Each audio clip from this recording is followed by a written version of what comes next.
Isaac, he was at James Isaac Havens, and I'm not sure if you're on Isaac, but he was asking, when fasting, is it better to fast with others, or would it be the same to fast by yourself seeking God? I don't know if I wrote that right, but yeah, I understand your question. And the reason why I wanted to talk about this one, because we don't really hear much about fasting anymore today. They, you know, I, some of the older ones, they fasted a lot. And now I'm not saying that is a requirement on the New Testament. I don't think it's a requirement on the New Amen. Testament, command or anything like that. But if I'm fasting, why am I fasting? And so corporately or by yourself, if you do it corporately, the thing about corporate, anything you do corporately, if you're fasting, this thing, if you're having supper together with a group, you playing, like our church, we play softball and we do all the different sports together as a group. There's a greater chance to help build unity when you're doing stuff with a group, or if you're doing something individually, you taking that and you bringing it to the group. But I just want to read a quick scripture, Isaiah 58, chapter 58, verse 6. He said this about a fast, and we read this scripture before, and I think someone asked a question before, kind of similar to this, if I remember correctly. Isaiah chapter 58, verse 6, the Amplified Bible. It says, "Rather is this not the fast which I choose, to undo the bonds of wickedness, to tear to pieces the ropes of the yoke, to let the oppressed go free, and break apart every enslaving yoke." Now, enslaving yoke. I would say, I just want to bring this point out. When Jesus came, this is what he died for, right here, to break. We can say this is the bonds of wickedness, to tear to pieces the ropes of yoke, the oppressed to go free. And he tells us that when in Luke chapter 4, when he say, "The Spirit of the Lord is upon me, he has called me to set the captives free." And so, believers on the new covenant, you don't see much now. I will bring this point out in New Testament. Now you see it in the Gospels. You see them talking about fasting a bit, but when you go into the epistles, you do not really see anything about much about fasting. You can see a little bit in Acts. I can't remember the exact scripture, but you may see it a couple of times. And the reason why I believe that is so is because on the new covenant, when the Spirit of God comes to live on the inside of you, this is what He's doing. He's healing you. He's setting you free. He's delivering you. Now, there are times where God may call you and say, "Hey, you need to fast. You're too addictive, just like to food." And He puts you on a fast to starve that flesh out, so to speak. And God could do that. But I will caution you with this: do not go into a fast thinking because you fast is why you get deliverance. Mm. You get deliverance because Jesus delivered you on the day of Calvary when you got saved.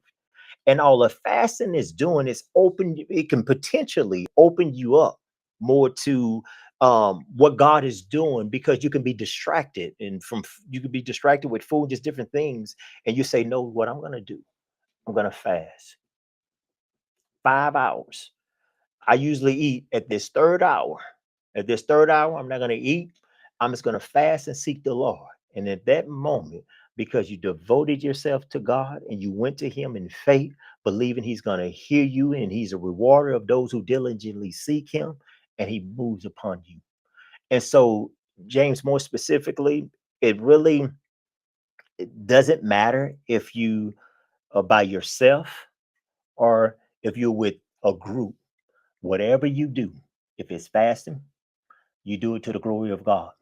And if you're doing it to the glory of God, God is going to bless you. If you're eating, get off your fast. If you eat to the glory of God, guess what? You'll be blessed in even eating, whatever it is. Because I'll give you this, because if you, and speaking of this, when he was talking about and we're taking care of our body, I want to bring this perspective in. We're taking care of our body, and we're trying to eat for the glory of God and take care of our body for His glory. There's blessings that come upon you because you're doing it for God's glory. So if you're fasting or if you're not fasting, everything you do to the glory of God, whether it's by yourself or with or corporately. And that's going to depend on the pastor if he goes and he decides to do a corporate fast. And so that benefits with both of them if you're doing to God's glory. And I hope that it.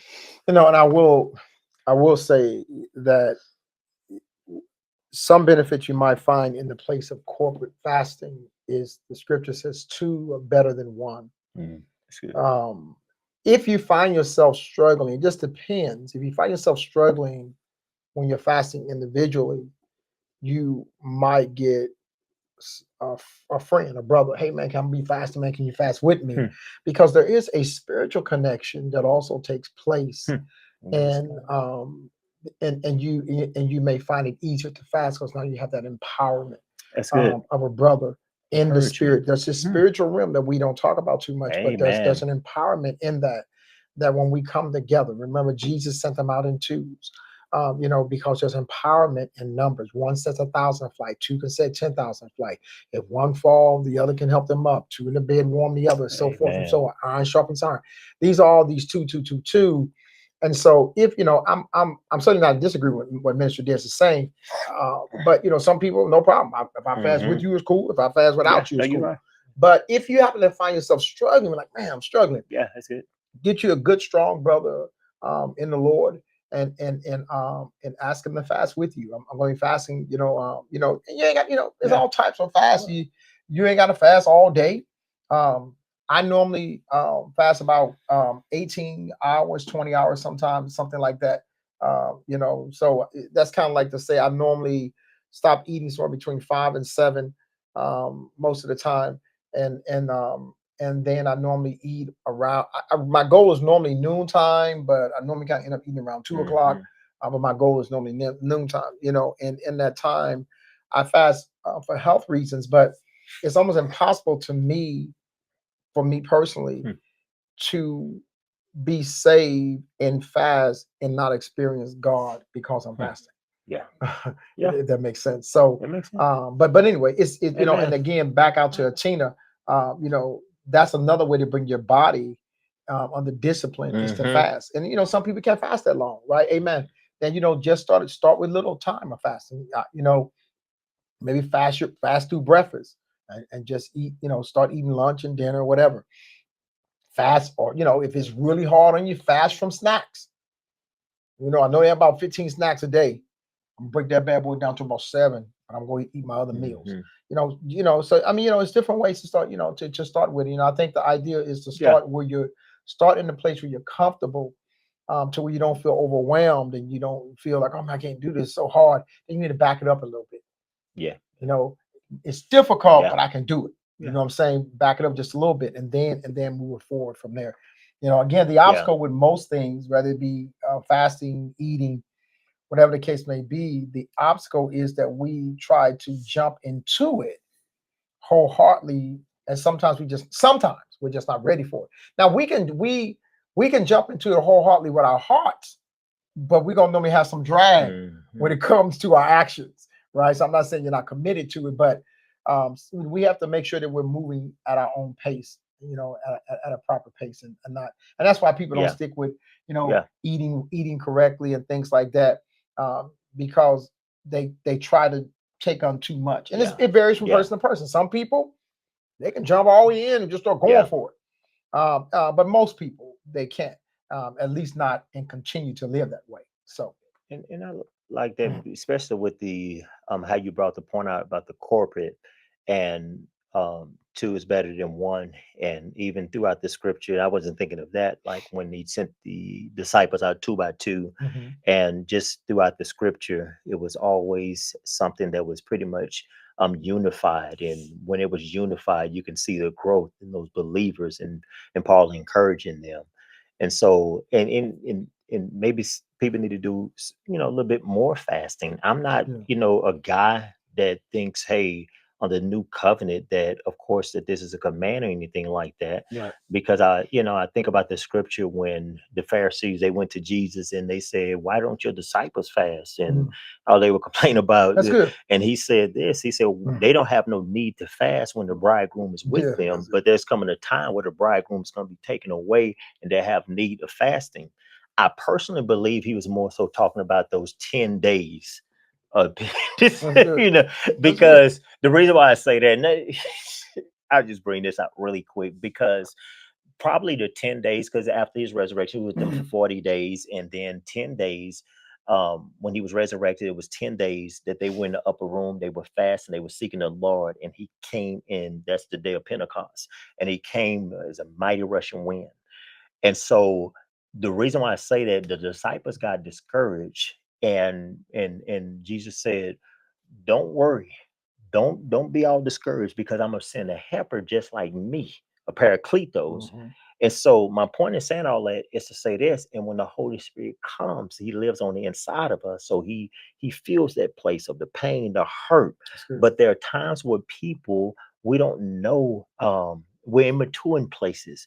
We are we don't know how to press in certain places with God. We don't have the wisdom. And sometimes a good fast That's good. will help awaken certain places, I Yeah, believe. And because you know what? I don't think you realize how much you're distracted by food. yeah, yeah, yeah, yes, sir. You're just waiting on your next meal or your next snack. I Yes, mean, sir. if people really just start documenting how much they think, I don't care if it's a piece of gum, a piece of candy, but just how much you look towards the edible. Yeah. Whether it's no, I'm serious, don't get me Well, wrong. you said Or that. like, or whether it's Something let me edible. get a Pepsi or all that Something to counts. eat on, yes. You know, because people don't. A lot of people don't count their liquid calories. I mean, you drinking. I ain't having to eat all day, but you didn't drink seven on Dr. Peppers. You on the liquid. You 3,000 on calories. the About 3,000 calories of drinks. yeah, them liquid calories will get you. Yes, Don't let them sir. fool you. I didn't used to think Yeah. about that either. But anyway, Mhm. so we have to think about how much we're distracted with food. I mean, and that's how we discipline our bodies. But maybe another time. It won't get much. Yes, Catch sir. from out of the channel. Maybe I'll talk about that. Yes, sir.